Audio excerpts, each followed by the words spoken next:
आप सभी लोगों का हमारे इस YouTube चैनल पर स्वागत है।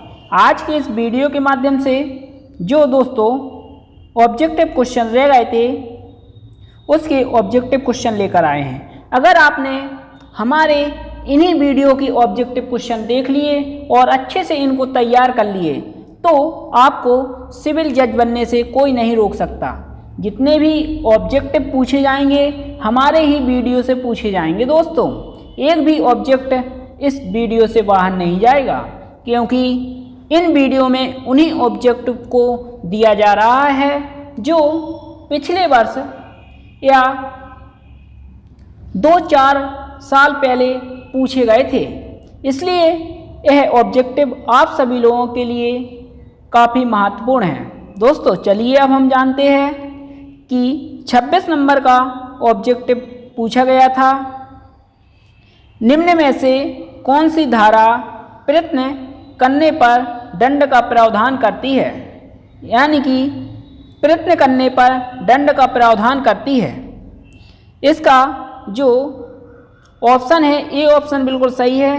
धारा 131 में बताया गया है प्रयत्न करने पर दंड के बारे में, इसलिए ए ऑप्शन बिल्कुल सही है। इसके बाद 27 नंबर का पूछा गया था, निम्न में से किस धारा में मृत्यु दंड का प्रावधान किया गया है, यानी कि किस धारा में मृत्यु दंड के बारे में प्रावधान किया गया है।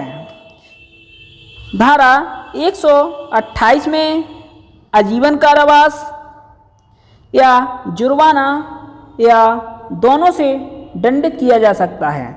इसमें तो धारा 128 में नहीं किया गया है। और धारा 124 में राजद्रोही शब्द को परिभाषित किया गया है, जिसमें बताया गया है अगर कोई व्यक्ति राजद्रोह का अपराध करता है तो उसे आजीवन कारावास या 3 साल तक की सजा और जुर्माने से दंडित किया जाएगा। यह भी नहीं है। और सी ऑप्शन में भी आजीवन कारावास या 10 साल तक की सजा और जुर्माने के बारे में बताया गया है, इसलिए यह भी नहीं है। इसका जो डी ऑप्शन है बिल्कुल सही है, क्योंकि धारा 132 में मृत्यु दंड के बारे में प्रावधान किया गया है।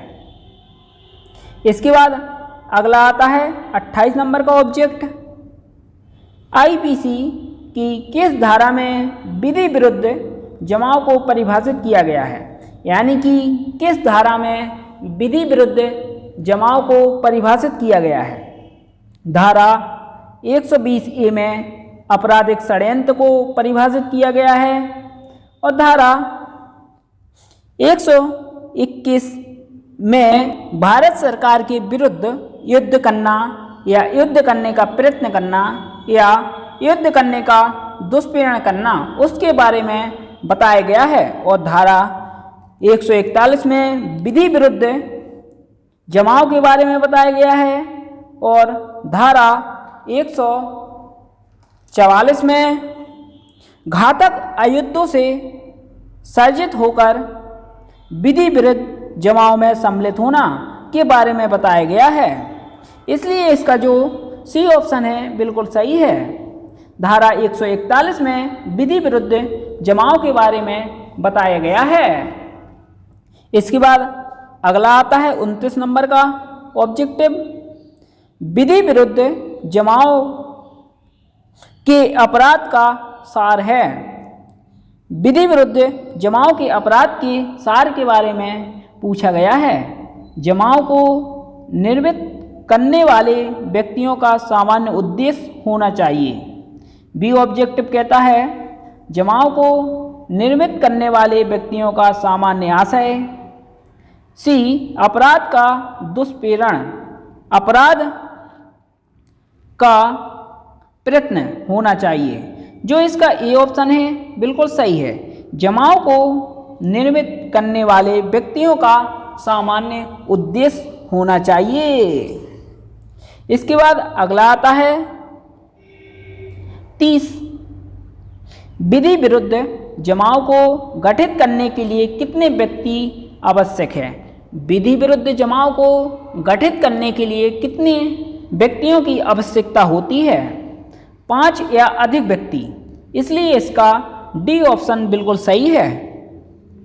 इसके बाद अगला आता है 31वां, कोई जमाव जो इकट्ठा होते समय विधि विरुद्ध जमाव नहीं था, बाद में विधि विरुद्ध जमाव हो सकेगा।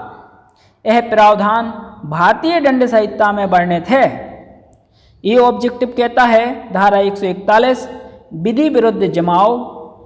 धारा 141 के स्पष्टीकरण में यह बताया गया है कि कोई जमाव जो इकट्ठा होते समय विधि विरुद्ध नहीं था, बाद में विधि विरुद्ध जमाव हो सकेगा। इसलिए इसका बी ऑब्जेक्ट बिल्कुल सही है। और सी में बताया गया है आपराधिक षड्यंत्र, यानी कि धारा 120A में आपराधिक षड्यंत्र को परिभाषित किया गया है। और धारा 107 में दुष्प्रेरण के बारे में बताया गया है। इसका जो सही ऑब्जेक्ट है बी ऑप्शन सही होगा, धारा 141 के स्पष्टीकरण में। इसके बाद अगला पूछा गया था 32 नंबर का, निम्न में से किस मामले में उच्चतम न्यायालय ने इस मत को पुष्ट किया था एक जमाव जो आरंभ में विधि के अनुकूल था, अपने सदस्यों के पश्चात कार्यों द्वारा विधि विरुद्ध जमाव में परिवर्तित हो सकता था, तथा यह भी आवश्यक नहीं है कि जमाव के सभी सदस्य उस जमाव के लिए सहमत रहे हो, परंतु यह आवश्यक है कि जमाव के अन्य सदस्य विधि विरुद्ध कार्य के प्रति अपनी सहमति दे चुके हो। एक या अनेक सदस्यों द्वारा किया गया कार्य किंतु जिसके प्रति अन्य लोगों ने अपनी सहमति नहीं व्यक्त की है, जमाव को विधि विरुद्ध नहीं बनाता है। यह किस केस में बताया गया है? इसका जो ए ऑप्शन है मोतीदास AIR 1954 SC बिल्कुल सही है, इसलिए ए ऑब्जेक्ट बिल्कुल सही होगा। मोतीदास के केस में यह डिसाइड किया गया था। इसके बाद अगला आता है 33 नंबर का ऑब्जेक्टिव, IPC की किस धारा में विधि विरुद्ध जमाव के सदस्य होने पर दंड का प्रावधान किया गया है? धारा 141 में विधि विरुद्ध जमाव के बारे में बताया गया है। धारा 142 में विधि विरुद्ध जमाव के सदस्य के बारे में बताया गया है। और धारा 143 में विधि विरुद्ध जमाव और विधि विरुद्ध जमाव के सदस्य के दंड के बारे में बताया गया है।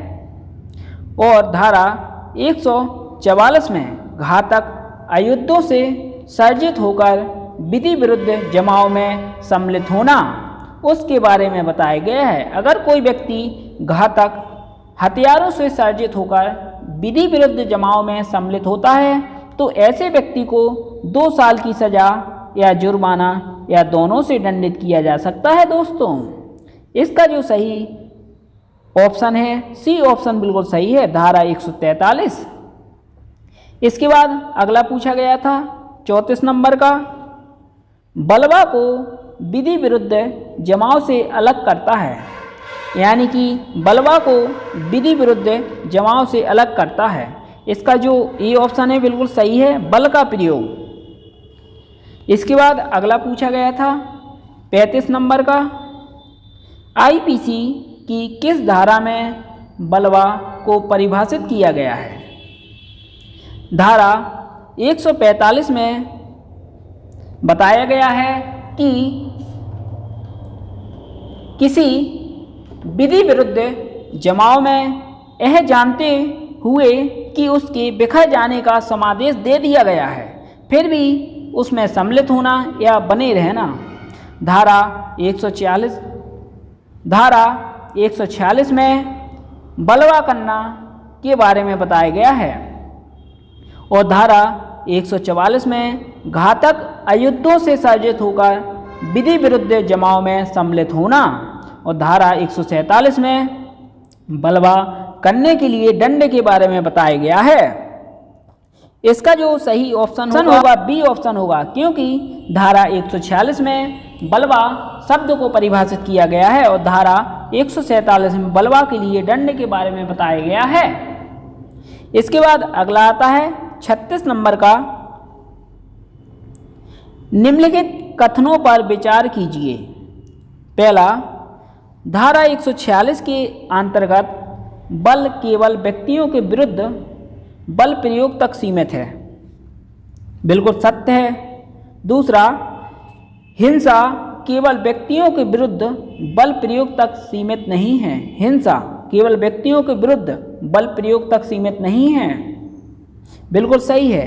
तीसरा, हिंसा बल से विस्तृत है, क्योंकि इसमें संपत्ति एवं अन्य निर्जीव वस्तुओं के विरुद्ध बल प्रयोग भी सम्मिलित है, यह भी बिल्कुल सही है। चौथा, बल प्रयोग जमाओं के सामान्य उद्देश्य के अनुसरण में किया जाना चाहिए, यह भी बिल्कुल सही है। यह चारों सही है, इसलिए इसका डी ऑप्शन सही होगा, 1, 2, 3 तथा 4। इसके बाद अगला आता है 37 नंबर का, आईपीसी की कौन सी धारा बलवा करने के लिए दंड का प्रावधान करती है? ए ऑप्शन कहता है धारा 144। धारा 144 में बताया गया है, घातक अयुद्धों से सर्जित होकर विधि विरुद्ध जमाव में सम्मिलित होना, यानी कि अगर कोई व्यक्ति घातक हथियारों से सर्जित होकर यानी कि लैस होकर विधि विरुद्ध जमाव में सम्मिलित होता है, ऐसे व्यक्ति को 2 साल तक की सजा या जुर्माना या दोनों से दंडित किया जा सकता है। और धारा 145 में बताया गया है, किसी विधि विरुद्ध जमाव में यह जानते हुए कि उसके बिखर जाने का समादेश दे दिया गया है, फिर भी उसमें सम्मिलित होना या बना रहना। और धारा 147 में बलवा करने के लिए दंड के बारे में बताया गया है, इसलिए इसका डी ऑप्शन ही बिल्कुल सही होगा, धारा 147। इसके बाद अगला आता है 38वां, आईपीसी की किस धारा में घातक अयुद्धों से सर्जित होकर बलवा करने के बारे में प्रावधान किया गया है? ए ऑप्शन कहता है धारा 144, घातक अयुद्धों से सर्जित होकर विधि विरुद्ध जमाव में सम्मिलित होना। और बी धारा 148, घातक अयुद्धों से सर्जित होकर बलवा करना। और सी ऑप्शन धारा 147, बलवा करने के लिए दंड। इसका जो बी ऑप्शन है धारा 148, घातक अयुद्धों से सर्जित होकर बलवा करने के बारे में प्रावधान करती है, इसलिए बिल्कुल सही है धारा 148। इसके बाद अगला आता है 39 नंबर का क्वेश्चन, आईपीसी की धारा 149 पर महत्वपूर्ण केस है।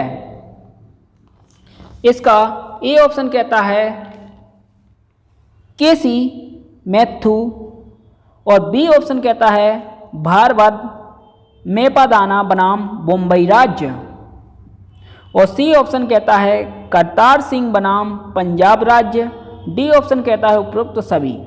इसका जो डी ऑप्शन है बिल्कुल सही है, क्योंकि इन तीनों केसों में 149 पर महत्वपूर्ण बाद संक्षिप्त में बताए गए थे, इसलिए इसका डी ऑप्शन बिल्कुल सही है।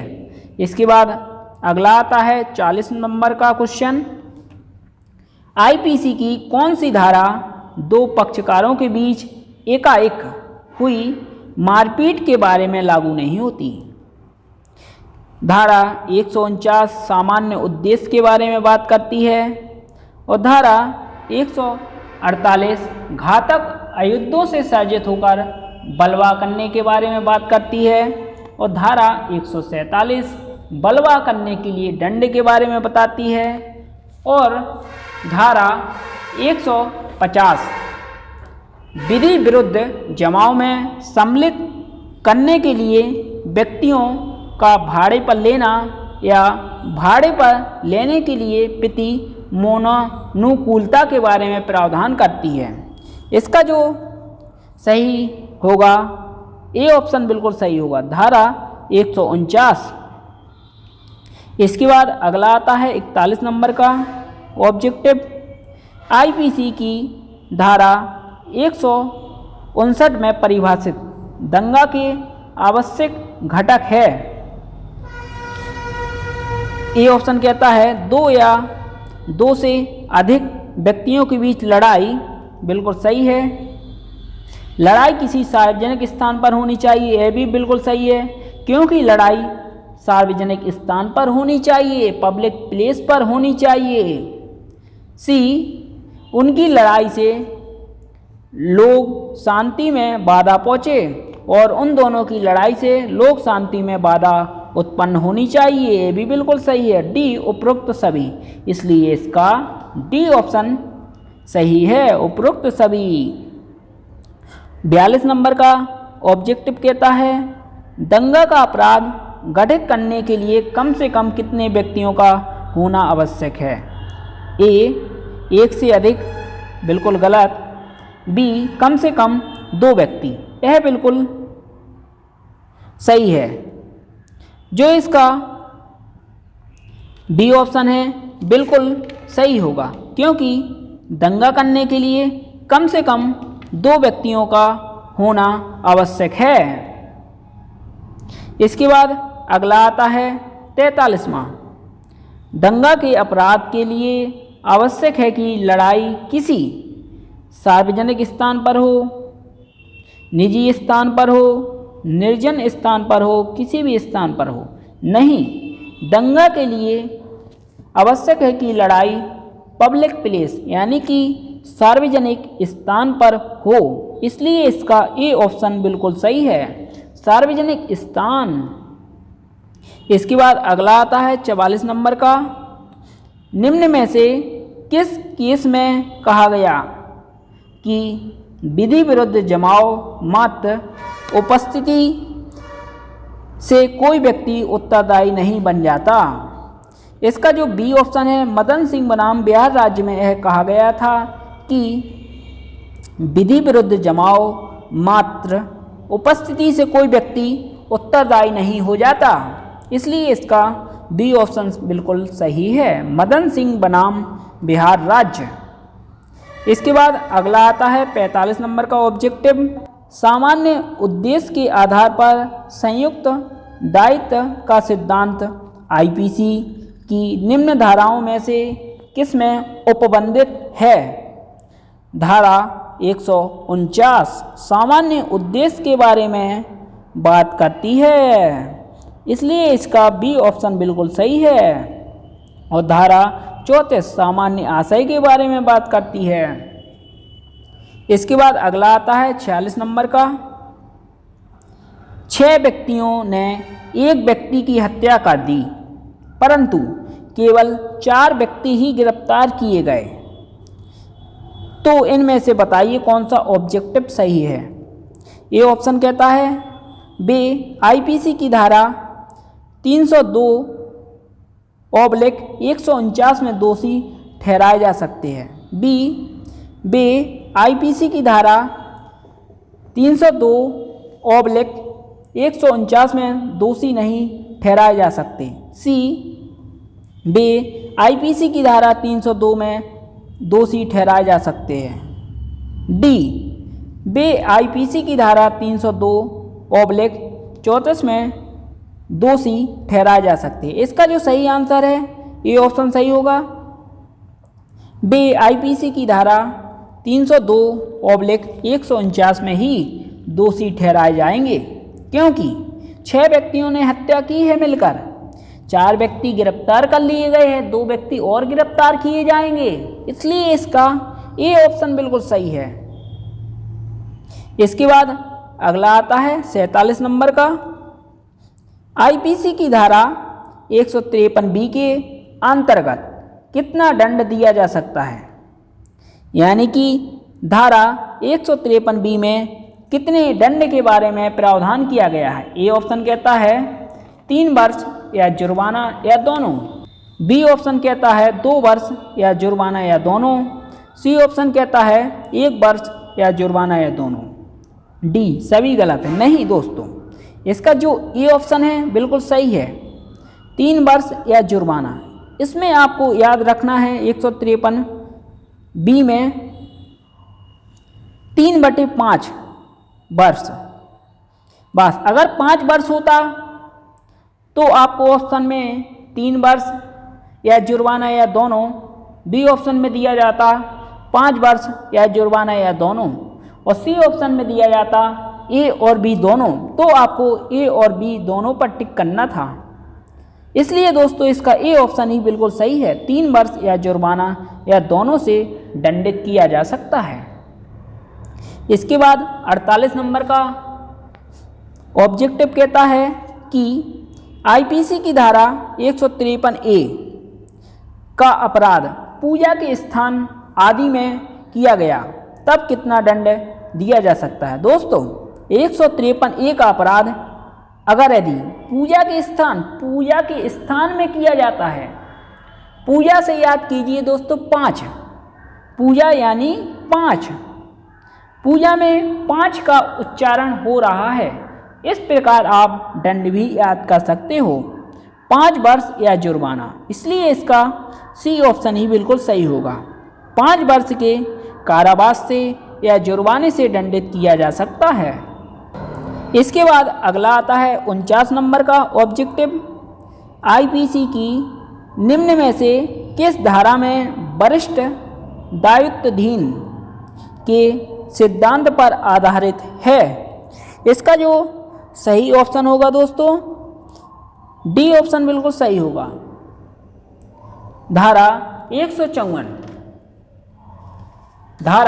154 में बताया गया है कि उस भूमि का स्वामी या अधिभोगी यानी कि किराएदार जिस पर विधि विरुद्ध जमाव किया गया है दायित्वाधीन के सिद्धांत पर आधारित है, इसलिए इसका डी ऑप्शन ही बिल्कुल सही है।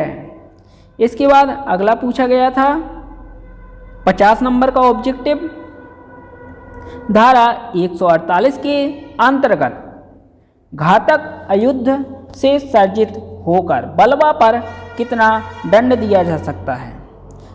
दोस्तों 3 वर्ष या जुर्माना या दोनों से दंडित किया जा सकता है, इसलिए इसका सी ऑप्शन बिल्कुल सही है, 3 वर्ष के कारावास से दंडित किया जा सकता है। दोस्तों आप हमारे कमेंट बॉक्स में कमेंट कर बताइए आपको अगर किसी ऑब्जेक्ट में प्रॉब्लम है तो आप कमेंट कर सकते हैं। दोस्तों आप जल्द ही बता दीजिए मैं अगला वीडियो किस टॉपिक पर लाऊं। दोस्तों और इस वीडियो को आपने अभी तक लाइक नहीं किया है तो लाइक कर दीजिए और सब्सक्राइब नहीं किया है तो सब्सक्राइब कर दीजिए। दोस्तों धन्यवाद। जय हिंद, जय भारत, वंदे मातरम।